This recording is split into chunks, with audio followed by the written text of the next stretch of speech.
všade v okolitých krajinách V4 sa platy zdravotníckeho personálu, hlavne sestier a porodných asistentiek, kde sme ten najcennejší tovar na trhu personálnej agendy, tak sa platy navyšujú a nie znižujú. To signalizuje iba slabosť toho zdravotníckeho systému a vo mne ako v pacientovi to napríklad môže vzbudzovať ešte väčšie obavy. Vážené dámy, vážení páni, ďakujeme veľmi pekne, že ste prišli dnes na náš tlačový briefing. Sme tu v Bratislave pri Ministerstve zdravotníctva a prichádzame z počasia slnečného a tu v Bratislave padá dážď, takže je to také symbolické, že už aj nebo nad nami plače. Prišli sme sem vyjadriť svoj nesúhlas ku konsolidačnému plánu vlády Slovenskej republiky. Vyzývame vládu Slovenskej republiky, aby upustila od konsolidácie verejných financií na úkor sestier, pôrodných asistentiek a hlavne pacientov. Až polovica sestier v nemocniciach je vo veku nad 50 rokov a môže okamžite odmietnúť prácu nadčas. Odborové združenie sestier a pôrodných asistentiek ostro odsudzuje aktuálny plán konsolidácie verejných financií na rok 2025, ktorý nespravodlivo smeruje najväčšie bremeno šetrenia štátu na plecia sestier, pôrodných asistentiek, ďalších zdravotníkov. Takéto rozhodnutie len zníži počet sestier a pôrodných asistentiek v slovenských nemocniciach, ktoré pre nízky plat často opúšťajú svoje náročné zamestnanie a zároveň odradí aj budúcich záujemcov o toto tak už samotne ťažké povolanie. Konsolidáciu štátneho rozpočtu cez spomalenie valorizácie platov sestier, pôrodných asistentiek a všetkých ďalších zdravotníckych pracovníkov považuje odborové združenie sestier a pôrodných asistentiek za nepriateľné a ohrozujúce funkčnosť slovenského zdravotníctva. Platy sestier a pôrodných asistentiek nie sú len číslami v rozpočte štátnom, ale kľúčovým predpokladom pre stabilizáciu zdravotného systému, zdravotníckeho personálu v našom zdravotníctve. V našom zdravotníctve z celkového počtu sestier, a teraz vás poprosím, dobre počúvajte, 38 323 sestier a pôrodných asistentiek je až 19 058 sestier a pôrodných asistentiek, čiže 49,73% vo veku nad 50 rokov. Pričom vo veku nad 65 rokov je až 2740 sestier a tie môžu odísť do starobného dôchodku aj zajtra. Okamžite. A čo je najviac šokujúce a alarmujúce, vo veku nad 59 rokov je 7740 sestier, teda 20% z celkového počtu sestier pracujúcich v systéme.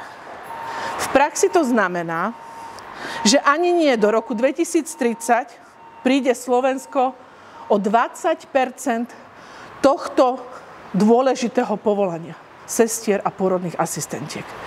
O pracovnú silu v ošetrovateľstve, pričom táto strata bude mať katastrofálny dopad najmä na pacientov.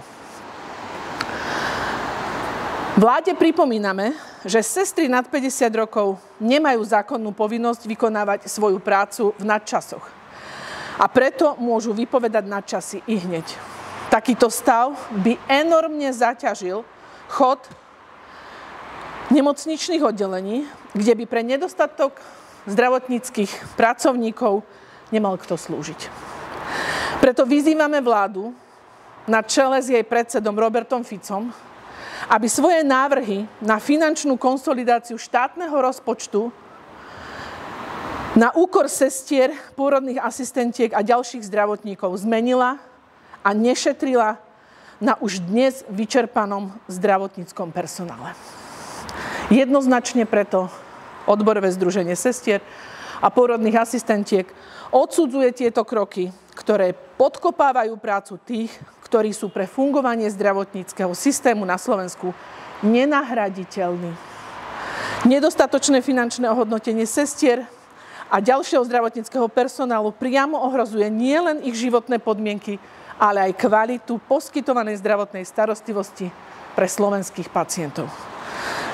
Zdravotné sestry a pôrodné asistentky sú nosnou časťou a hlavným pilierom, tzv. Chrbtovou kosťou nášho zdravotníctva. Ak ich nebudeme adekvátne obmeňovať a zabezpečovať im dôstojné pracovné podmienky, riskujeme nielen odliv množstva sestier, pôrodných asistentiek a ostatných zdravotníckych pracovníkov do zahraničia, ale aj úplný kolaps zdravotnej starostlivosti na Slovensku. Ďakujem vám veľmi pekne, dámy a páni, a tu je priestor na vaše otázky.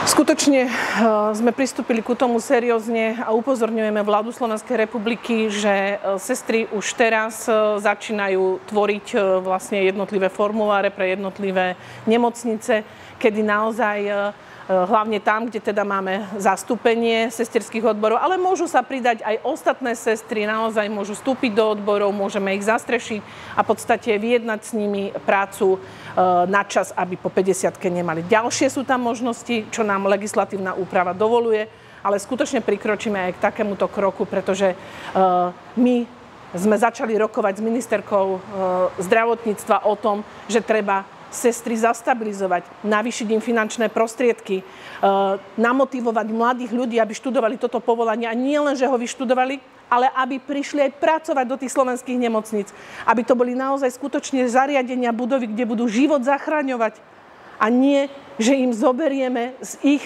finančného ohodnotenia, budeme ich demotivovať. To je chore, prepáčte mi za výraz. Toto nie je normálne. Všade v okolitých krajinách, V4, sa platy zdravotníckeho personálu, hlavne sestier a porodných asistentiek, kde sme ten najcennejší tovar na trhu personálnej agendy, tak sa platy navyšujú a nie znižujú.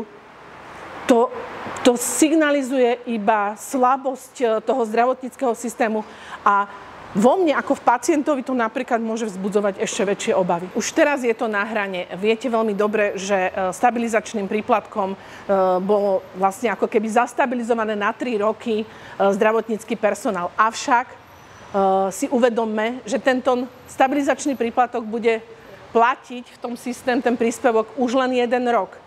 A tie, ktoré vôbec nemali šancu ho zobrať, alebo tie, ktoré ho nezobrali, sú to aj kolegyne, ktoré nechceli stabilizačný príplatok, pretože práve, že nechceli byť vazalom v nejakých rukách, že proste za peniaze, že ostanú v takých podmienkach, ktoré im nebudú vyhovovať. A toto sa práve deje. Ak prejde konsolidačný balíček, tak práve je najvyššie riziko to, že mnohí odídu. A nielen do zahraničia, ale do iných odvetví hospodárstva. A to je ešte smutnejšie, pretože to najcennejšie, erudovaný zdravotnícky personál s rokmi praxe nám bude odchádzať, lebo nebude vládať. Naposledy sa uvádzali čísla, nikdy to nie je tak exaktne dané, že presne koľko. Ale podľa vyrátania jednotlivých pravidiel OECD a rôznych iných akože ukazovateľov na Slovensku chýba už 15 000 sestier. A viete, čo je najviac šokujúce? Že tieto čísla má takisto ministerstvo zdravotníctva, vláda Slovenskej republiky.